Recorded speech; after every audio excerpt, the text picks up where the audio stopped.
Hewan di sekitarku. Perhatikan gambar berikut ini adik-adik. Lani dan Siti sedang bermain di kebun belakang rumah Lani. Di kebun belakang rumah Lani tumbuh berbagai tanaman bunga. Bunga-bunga sedang bermekaran. Tampak kupu-kupu terbang ke sana kemari. Tidak jauh dari taman bunga terdapat kandang ya adik-adik ya, kandang ayam.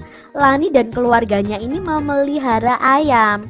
Di dekat kandang ayam juga terdapat satu kandang kelinci. Nah, Lani ini juga memelihara kelinci. Adik-adik, apakah kalian mempunyai hewan peliharaan seperti Lani ini? Mungkin ada yang punya ayam atau kelinci, atau punya hewan yang lain, kucing mungkin, atau anjing, atau kambing, atau sapi adik-adik ya. Nah, ternyata banyak sekali hewan peliharaan di sekitar kita.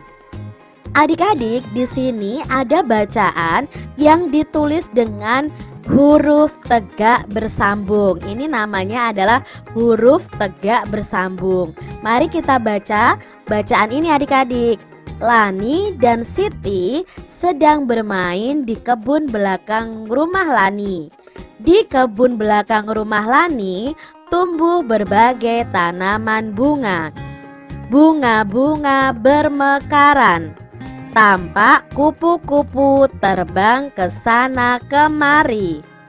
Tidak jauh dari taman bunga terdapat kandang ayam. Lani dan keluarganya memelihara ayam. Di dekat kandang ayam terdapat satu kandang kelinci. Lani juga memelihara kelinci. Nah, ini tadi bacaan yang ditulis menggunakan huruf tegak bersambung. Adik-adik, kita akan belajar mengenai huruf kapital. Lingkarilah huruf kapital yang digunakan pada teks di atas. Nah, huruf kapital itu apa? Huruf kapital itu adalah huruf besar adik-adik. Di sini Kak Citra akan menandai dari bacaan ini mana saja yang termasuk huruf besar. Nah, ini adik-adik, ini L, ini S, pakai huruf besar ya. Ini yang Kak Citra tandai berwarna merah ini adalah huruf kapital atau huruf besar.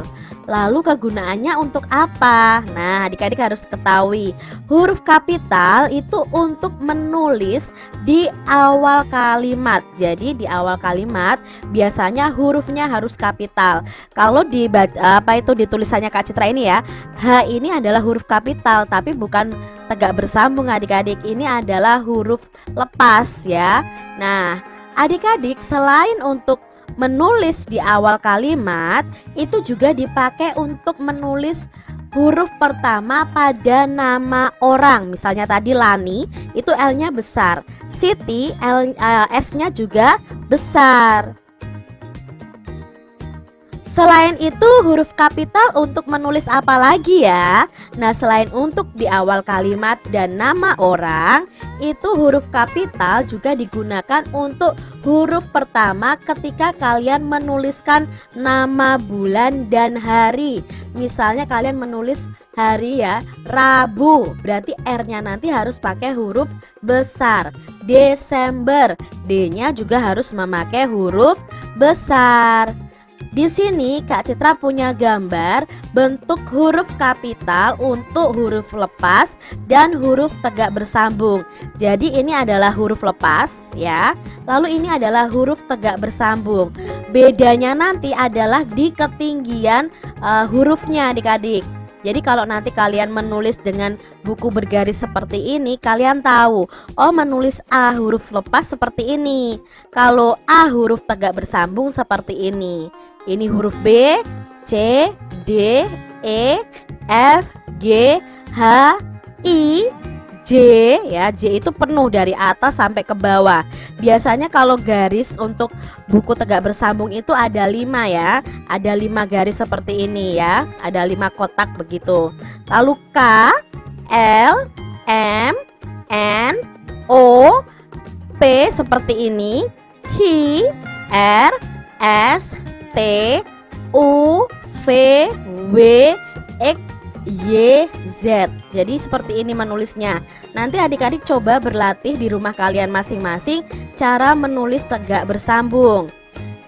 Itu tadi huruf kapitalnya. Sekarang huruf tegak bersambung yang huruf kecilnya. Jadi di sini huruf kecilnya hanya ada satu kotak seperti ini. Kalau memiliki batang ya, seperti huruf B ini ada batangnya seperti ini ya, ada garisnya ke atas. Itu kalau huruf B, H ya, K, L itu sampai ke atas adik-adik, sampai ke baris atau ke garis yang di atas sendiri. Sedangkan huruf D ya, harus kalian ketahui, huruf D dan huruf T itu hanya satu ke atas saja, satu garis ini bedanya. Untuk huruf F itu dari atas sampai ke bawah. Kalau G, nah G ini sampainya ke bawah ini, J juga begitu. Berbeda J dan Y, berbeda dengan P dan H. P dan Q ini garisnya ini hanya setengahnya saja, seperti D dan T tadi. Nah ini cara menulis tegak bersambung huruf kecil.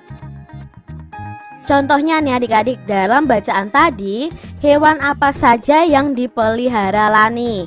Nah hewan yang dipelihara Lani kalau ditulis dalam bentuk tegak bersambung itu adalah seperti ini, ayam dan kelinci. Huruf A karena di awal kalimat pakai huruf A besar atau A kapital ya, yam ya, dan D-nya hanya separuh nih. Kelinci ikannya itu ini punya ininya, garisnya sampai ke atas. L juga seperti itu, Y juga seperti itu. Jadi ini menulis tegak bersambung yang benar adik-adik. Lalu di manakah letak kandang ayam Lani? Nah letaknya tadi di belakang rumah. Ini cara menulisnya adik-adik dengan huruf tegak bersambung, di belakang rumah ya. B-nya sama L-nya sama K dan H ini sampai atas, G-nya juga sampai bawah. Ini cara menulis tegak bersambungnya. Adik-adik, ayo kita menyanyikan lagu Ayamku. Nah, ini ada lagu yang berjudul Ayamku. Kalian nanti bisa mencari iringan lagu Ayamku ini di channel YouTube Kak Citra. Nanti linknya juga akan Kak Citra cantumkan di description box ya. Nah, mari kita nyanyikan lagu ini bersama-sama.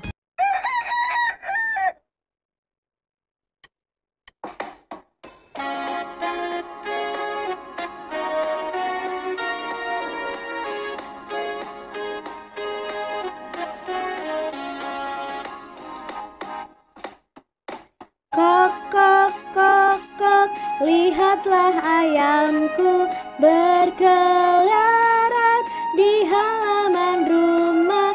Induk ayam dan anaknya, kok, kok, kok, kok, mencari makan.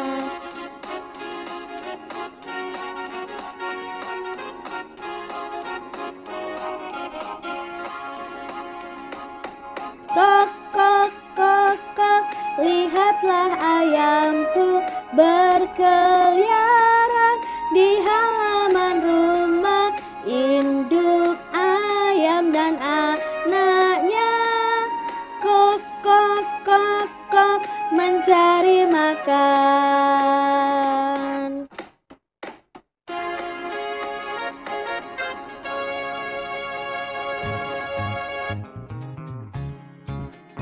Itu tadi lagu Ayamku ciptaan Pak Ate Mahmud adik-adik. Adik-adik, dalam lagu tersebut itu ada yang dapat dinyanyikan dengan bunyi panjang dan ada yang dapat dinyanyikan dengan bunyi yang pendek. Nah, di sini bunyi panjang akan kita tandai dengan garis, lalu bunyi pendek akan kita tandai dengan tanda titik atau lingkaran kecil adik-adik. Di sini syair pertama nih adik-adik ya, di baris pertama. Kok, kok, kok, kok, lihatlah ayamku Di sini adik-adik sebenarnya untuk membedakan lagu itu dinyanyikan dalam bunyi yang panjang atau pendek itu bisa menggunakan ketukan. Nah, adik-adik bisa lihat di notasi angkanya ini kalau ada tanda garis di atasnya, jadi masing-masing nada ini akan dinyanyikan pendek. Tetapi kalau tidak ada garis di atasnya berarti dinyanyikan panjang. Karena kalau tidak ada garis di atasnya itu dinyanyikan satu ketukan. Kalau tidak ada garis di atasnya, kalau ada garis di atasnya satu nada ini akan dinyanyikan setengah ketukan. Contohnya yang ini, kok. Nah ini ya, kok ini sol ya, sol itu hanya satu ketukan jadi dinyanyikan panjang. Kok kok. Nah, koknya yang di sini bukan panjang karena ini ada garisnya, berarti ini dinyanyikan pendek. Lalu ini dinyanyikan panjang karena tidak ada garisnya. Itu paling mudah untuk menandai sambil kalian menyanyi. Lalu di sini kok berikutnya itu dinyanyikan dengan pendek. Nah, ini lihatlah ayamku. Berarti lihatlah a. Nah, lihatlah a ya. Ini dinyanyikan dengan bunyi yang pendek. Ya, karena di sini sebenarnya bisa kita lihat ada garisnya, berarti li-nya dilihat, lihatnya ini dengan bunyi pendek, lahnya juga bunyi pendek, a-nya juga pendek. Sedangkan yam itu dinyanyikan dengan bunyi yang panjang. Ku itu dinyanyikan dengan bunyi yang panjang juga. Kita lihat baris kedua. Berkeliaran. Nah, di sini karena tidak ada garisnya ya otomatis ini dinyanyikan panjang semua adik-adik. Di halaman. Nah, karena ada garisnya berarti dinyanyikan setengah ketuk setiap nadanya, berarti di sini dinyanyikan pendek. Di halaman dinyanyikan pendek. Rumah berarti panjang ya, rumah ya. Itu tadi cara membedakan mana yang dinyanyikan dengan bunyi panjang dan mana yang dinyanyikan dengan bunyi pendek. Baris berikutnya adik-adik. Nah, di sini Kak Cera sudah beri tanda nih di baris yang ketiga. Induk ayam dan anaknya. Nah, di sini jelas ini ya tidak ada garisnya. Induk a. Berarti ini dinyanyikan panjang. Yam dan ya, yam dan itu dinyanyikan pendek. Anaknya berarti dinyanyikan panjang. Lalu di baris yang terakhir kok kok ya, koknya panjang. Kok kok kok kok mencari makan. Jadi mencari ma ini adalah dinyanyikan dengan pendek, kannya dinyanyikan dengan panjang. Adik-adik, di kebun belakang terdapat beberapa alat timbangan. Nah, alat-alat tersebut digunakan untuk menimbang telur ayam dan daging ayam. Ini ada 3 contoh timbangan adik-adik. Sekarang adik-adik, kita akan mengenal macam-macam alat ukur berat yang baku atau disebut dengan timbangan. Jadi timbangan itu digunakan untuk mengukur berat suatu benda. Ya, di sini alat timbangan yang pertama adalah timbangan kue. Nah, di sini mungkin ibu kalian mempunyai timbangan seperti ini adik-adik. Nah, timbangan kue ini digunakan untuk menimbang bahan-bahan untuk membuat kue. Contohnya tepung, telur, gula pasir, mentega, mungkin coklat. Nah, hasil timbangannya itu ditentukan dari angka yang ditunjuk oleh jarum ini adik-adik. Jarumnya ini akan menunjukkan angka berapa. Nah, kalau di situ menunjukkan angka misalnya 1, oh berarti beratnya apa? 1 kilo atau 1 ons begitu. Tergantung dari nanti ukuran dari timbangannya ini. Ini yang pertama ada timbangan kue. Yang berikutnya ada timbangan pasar. Nah, timbangan pasar itu seperti ini adik-adik. Ini namanya anak timbangan. Nah, anak timbangan nanti akan ditaruh di sini nih. Sedangkan barangnya atau bendanya akan ditaruh di sini. Nah, nanti kalau ini bagian ini seperti moncong bebek ini lurus, berarti itu beratnya sama. Itu cara menimbang dengan timbangan pasar adik-adik. Nah, timbangan ini digunakan untuk toko kelontong atau untuk orang-orang yang di pasar biasanya. Contohnya untuk menimbang telur, beras, sayur-sayuran, dan buah-buahan. Hasil pengukurannya itu ditentukan dengan melihat anak timbangan. Ini namanya anak timbangan. Ini ada ukurannya adik-adik. Misalnya yang besar ini 1 kilo, lalu yang kecil ini setengah kilo, misalnya seperti itu. Yang ini 1/4 kilogram. Nah, nanti tinggal ditaruh di sini. Apakah nanti akan dalam keadaan yang seimbang ketika kita menaruh benda yang akan ditimbang di sini. Misalnya, Bu beli telur 1 kilogram. Nah, nanti di sini akan dikasih anak timbangan 1 kilogram, lalu telurnya akan ditaruh di sini nih. Nah, nanti kalau ini sejajar berarti beratnya telur tersebut sudah 1 kilogram. Itu timbangan pasar. Berikutnya ada timbangan digital. Nah, ini yang sering digunakan sekarang adik-adik karena sangat mudah menggunakannya. Timbangan digital ini biasanya digunakan di pasar swalayan untuk menimbang buah, sayur, daging, dan lain-lain. Bahkan di tempat laundry ya, tempat laundry itu juga ada timbangan digital seperti ini. Nah, hasil pengukurannya ditentukan dari angka yang ditunjukkan ini adik-adik pada layar timbangan. Misalnya ini 000 kg karena belum ada bendanya ya. Nah, nanti di sini beratnya itu akan muncul adik-adik, misalnya 5 kg ya pada layar ini. Ini timbangan digital. Berikutnya ada timbangan duduk. Nah, timbangan duduk itu seperti ini. Nah, timbangan duduk ini digunakan untuk menimbang benda yang sangat berat adik-adik, seperti sekarung beras, sekarung jagung. Itu akan ditimbang, akan ditaruh di sini karungnya adik-adik. Lalu kalau ini timbangan duduk digital, otomatis akan keluar angkanya di sini. Tapi kalau yang ini namanya timbangan duduk manual. Nah, nanti tinggal menarik pemberatnya ini. Nah, nanti kalau di sini posisinya sudah seimbang, berarti sudah akan diketahui berat benda tersebut. Berikutnya adik-adik ada timbangan gantung. Nah, kalau adik-adik kalau tahu ini nih ya, di posyandu ini namanya timbangan gantung. Bentuknya seperti ini adik-adik ya.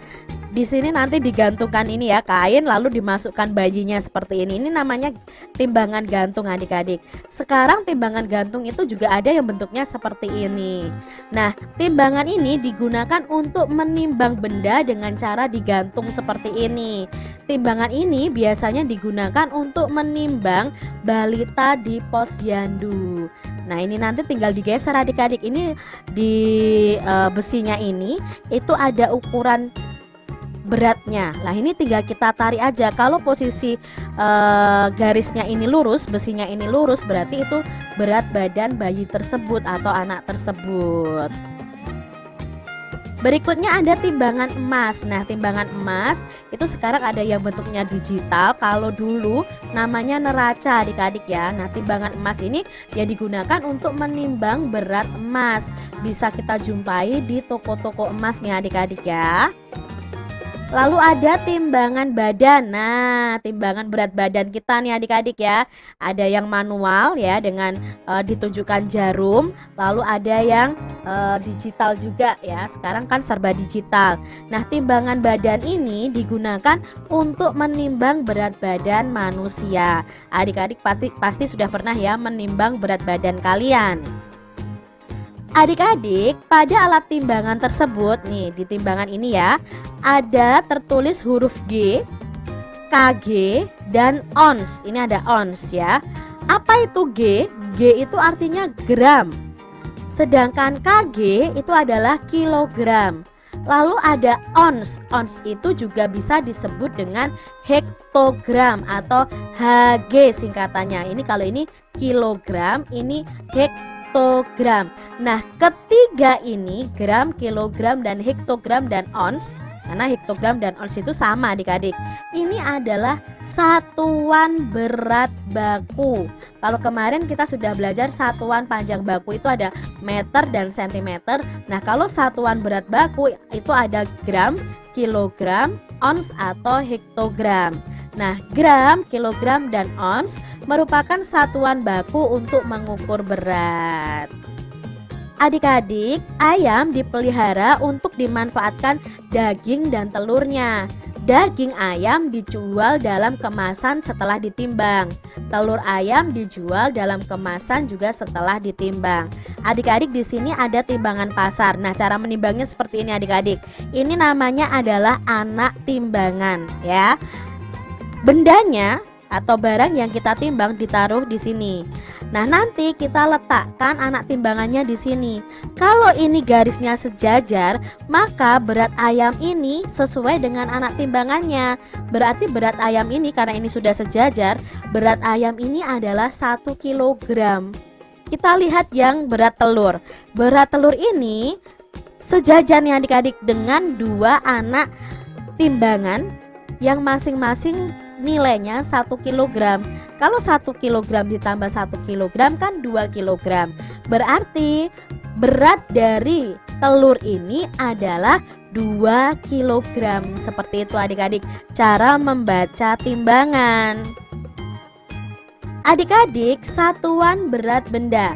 Nah, tadi kita sudah belajar ya, satuan berat benda itu ada kilogram, ada gram, ada ons atau hektogram. Nah, di pembelajaran sebelumnya ya, kita sudah belajar bahwa 1 meter itu ada 100 cm. Nah, berat benda itu juga bisa diubah dalam satuan yang lain. Di sini 1 kilogram itu sama dengan 1000 gram. Contohnya kalau Bu Citra punya beras 1 kilogram dan beras 1000 gram, itu berarti beratnya nanti sama adik-adik. Loh Kak, bisa toh Kak? Ya, karena 1 kilogram itu sama dengan 1000 gram. Nah, kita lanjutkan. 1 kilogram itu juga sama dengan 10 ons atau 10 hektogram. Ya adik-adik ya, perlu diingat-ingat.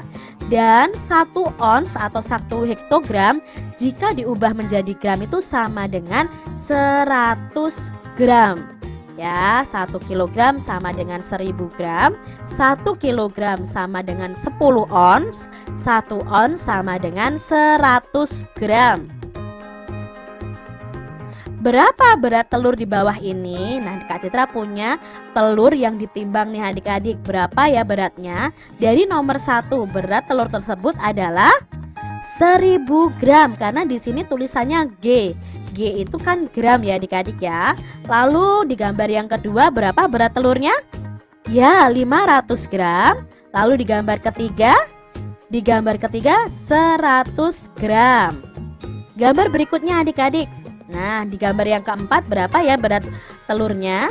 Ya, 300 gram. Dan di gambar yang kelima 500 gram.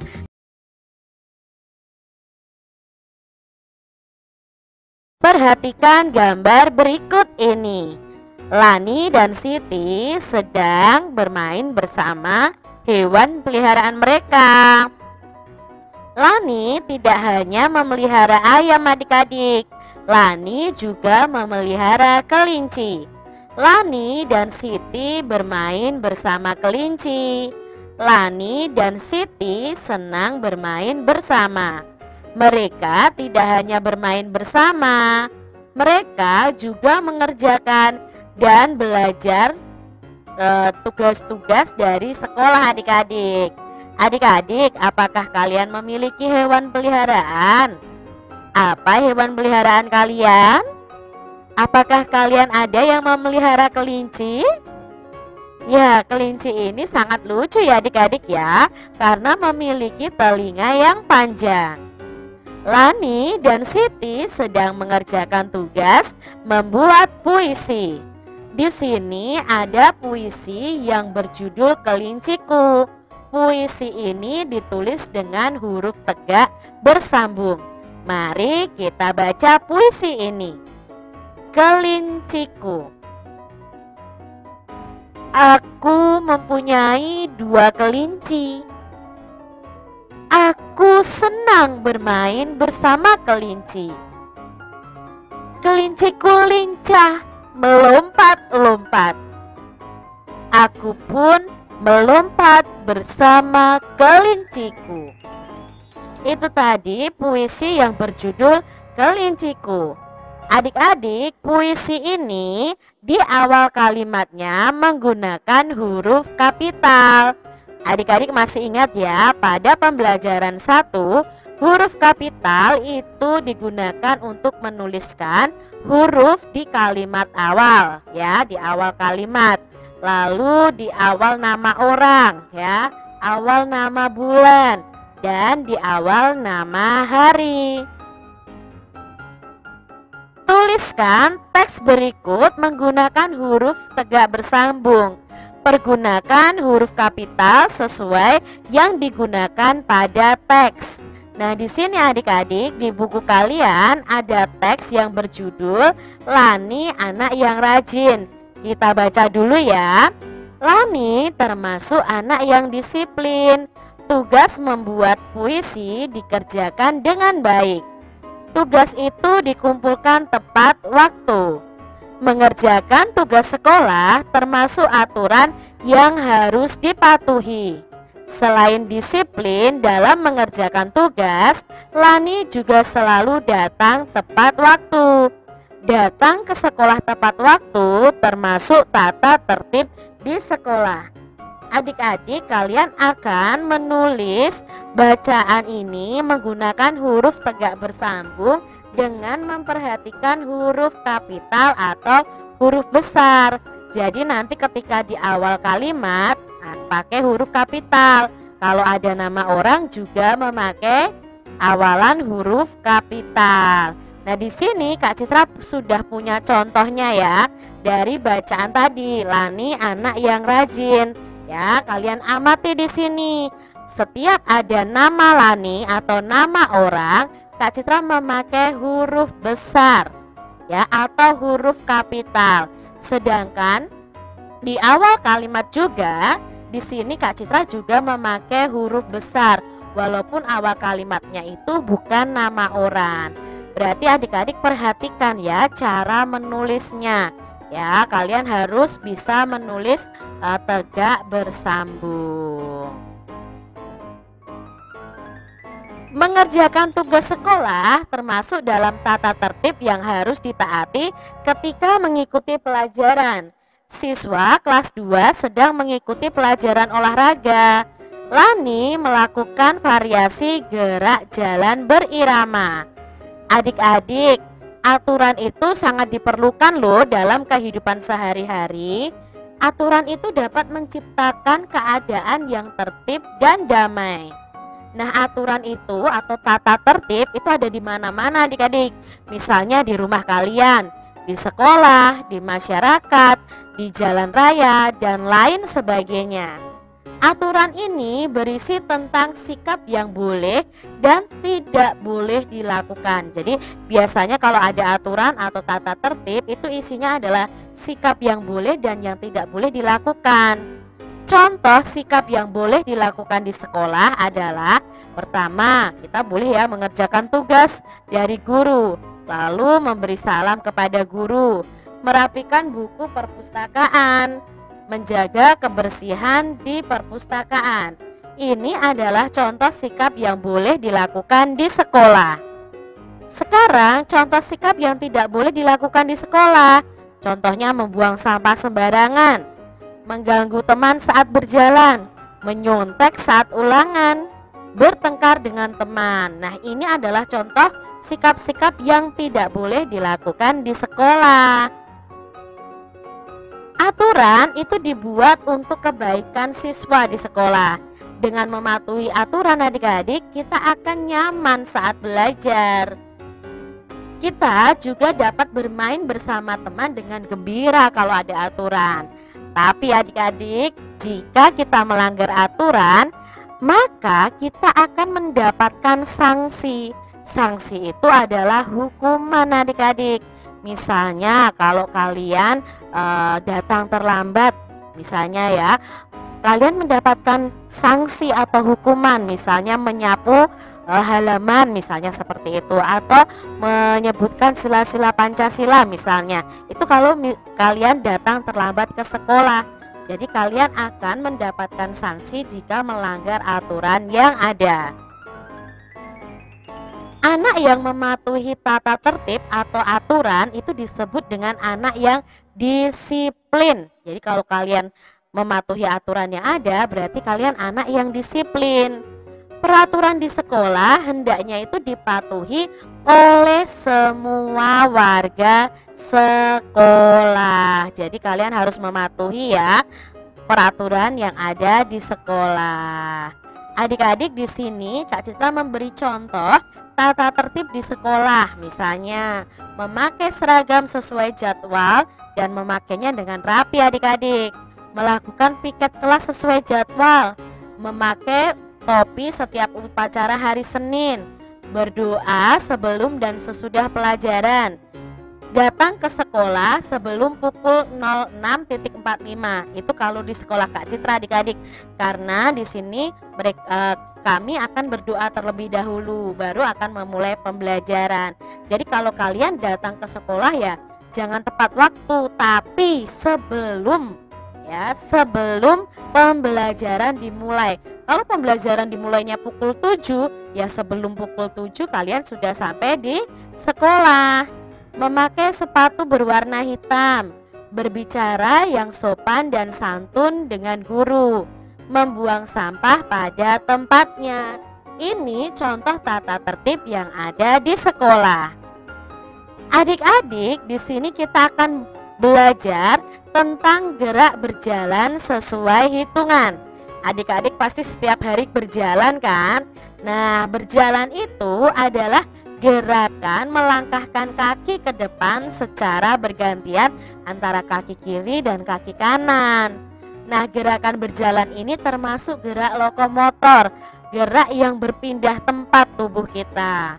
Manfaat gerakan berjalan ini apa saja? Banyak adik-adik manfaatnya. Contohnya membuat tubuh kita sehat, membantu menjaga tulang kita tetap kuat, dan menguatkan otot kaki dan otot jantung kita adik-adik. Dengan rajin berjalan itu otot kaki kita dan jantung kita juga akan kuat. Itu loh manfaat gerakan berjalan. Jadi biasakan kalian untuk berjalan adik-adik. Cara melakukan gerakan berjalan ini. Pertama, untuk melakukan gerakan berjalan ini, berdirilah dengan tegak ya. Luruskan tangan ke samping badan. Lalu langkahkan kaki kanan. Kalau kaki kanannya melangkah, ayunkan tangan kiri kalian. Kalau kaki kalian yang kiri melangkah, maka ayunkan tangan kanan kalian. Di sini ada langkah-langkah dalam gerakan berjalan. Yang pertama adalah langkah biasa seperti ini adik-adik. Ini adalah contoh gerakan langkah biasa ya. Nah, langkah biasa ini pertama berdiri dengan sikap tegak dan rileks. Langkahkan kaki kiri ke depan dan kedua lengan diayun di samping badan. Langkahkan kaki kanan ke depan dan jatuhkan pada tumit. Lanjutkan melangkah dengan kaki kiri dan kaki kanan secara bergantian. Gerakan itu harus disesuaikan dengan irama. Itu adalah tahap-tahap dalam langkah biasa. Berikutnya ada langkah rapat. Nah ya, langkah rapat itu kakinya akan lebih rapat adik-adik ya daripada langkah biasa. Sama gerakannya, berdiri dengan sikap tegak dan rileks. Langkahkan kaki kanan ke depan dan kedua lengan juga mengayun di samping badan. Nah, langkahkan kaki kiri ke depan dan jatuhkan pada tumit nih, pada tumit ya. Dan lanjutkan kedua kaki rapat. Langkahkan kaki rapat itu dilakukan dengan hitungan 1, melangkahkan kaki kanan. Hitungan kedua melangkahkan kaki kiri dan hitungan ketiga kaki dalam posisi yang rapat. Itu tadi untuk langkah berjalan dengan langkah rapat ya adik-adik ya. Berikutnya berjalan sambil mengayunkan lengan, gerakan ayunan satu lengan depan belakang. Nah, gerakan ini ayunan lengannya agak tinggi adik-adik ya. Secara bergantian kalian bisa mengayunkan kedua lengan kalian. Adik-adik, lakukan gerakan-gerakan di atas dengan diiringi oleh ketukan atau diiringi dengan musik juga bisa ya. Samakan gerakan kalian Samakan langkah kalian sesuai dengan ketukan atau hitungan yang